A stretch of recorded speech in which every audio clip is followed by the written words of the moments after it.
আসসালামু আলাইকুম ওয়া রাহমাতুল্লাহি ওয়া বারাকাতুহু। এটা আসলে হচ্ছে গিয়ে আমাদের পারিবারিক কবরস্থান, কিন্তু আমি এখানে পেঁপের বাগান করছি।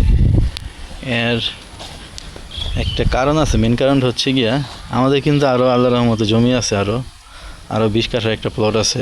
ওইখানেও কলা বাগান আছে, কিন্তু ওইখানে অথবা মাসে 2বারও যাই না।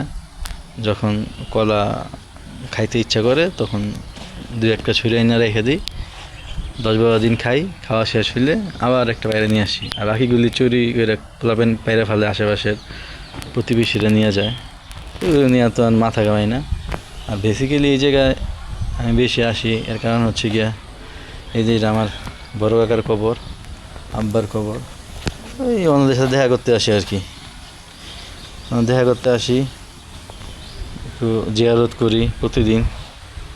আর সন্তানের দোয়া তো হচ্ছে গিয়া ব্যাংকের অ্যাকাউন্টের মতো, দোয়া করব আর আল্লাহর কাছে ওনাদের জন্য মাপ চাবো, যাতে ওনাদের ভুল ত্রুটি ক্ষমা করে দেয়।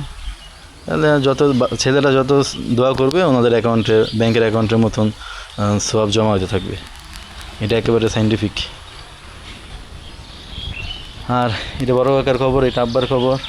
এখানে হয়তো বা আম্মারটা হবে, ওই পাশেরটা হয়তো কাকিরটা হবে, এই পাশে মেজো কাকা।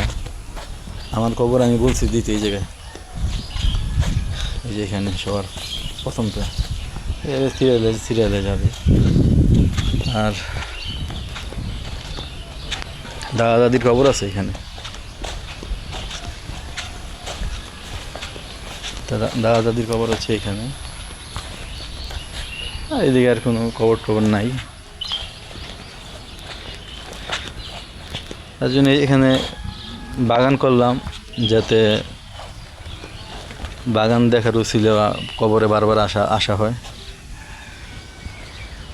আর কবরে আসলে তো মৃত্যুর কথা মনে পড়ে, আর দুনিয়ার এত ঝামেলার কথা ভুলে যায় আর কি। কারণ আমাদের আলটিমেটলি এখানে আসতে হবে। বেসিক্যালি আমাদের পরিবারের তো এখানে আসারই কথা, মৃত্যুর পরে কবরগুলো এখানে হওয়ার কথা। তাই এই জায়গাটা একটু সুন্দর করে রাখি, এটাই মেন কারণ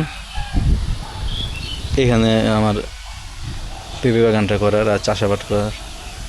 কেন এখানে আসতে ভালো লাগে।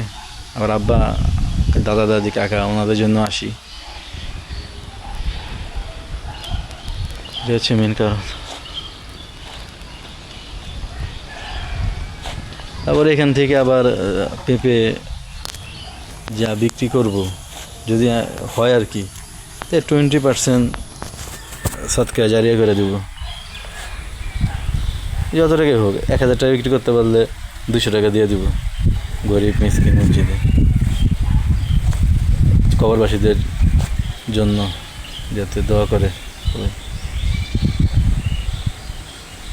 আর এত পেঁপে তো খাওয়া যায় না, বাড়িতে যে করে আছে এটা খাই শেষ করতে পারি না। এই 2টা গাছের পেঁপে তো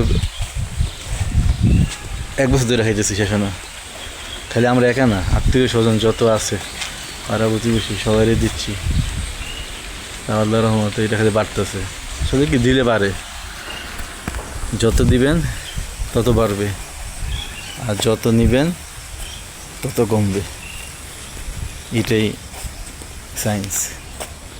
আসলে কি, এটা হচ্ছে গিয়া পৃথিবীর না, পুরো ইউনিভার্সের 95%ই তো ইনভিজিবল, আর 5% মাত্র আমরা দেখি।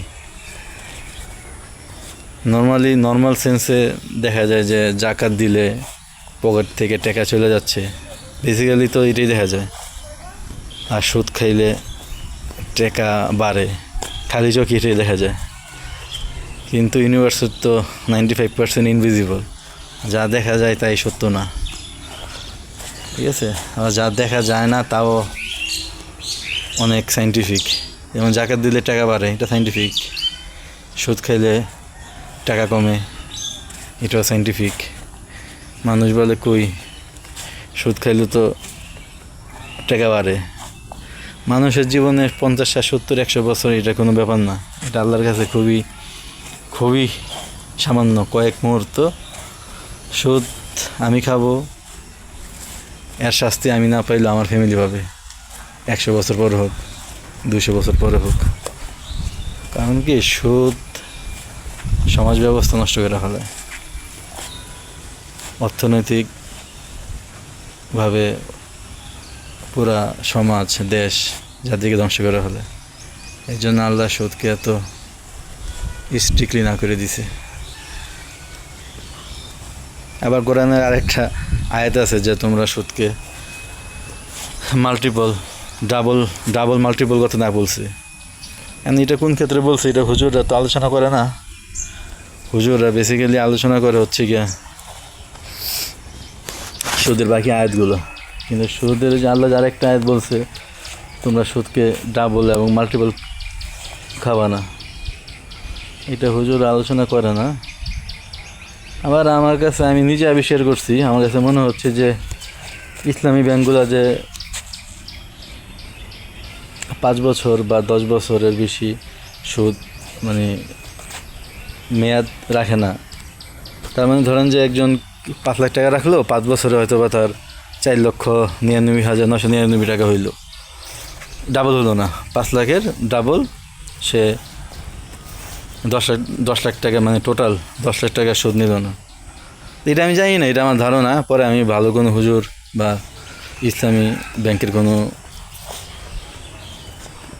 এক্সপার্ট পাইলে, আমি যদি সুযোগ হয় তাহলে আমি জিজ্ঞাসা করবো যে হুজুরদেরকে যে এই আয়াতের আপনাদের তফসিরটা কীরকম। ঠিক আছে, ওকে, আসসালামু আলাইকুম ওয়া রাহমাতুল্লাহি ওয়া বারাকাতুহু।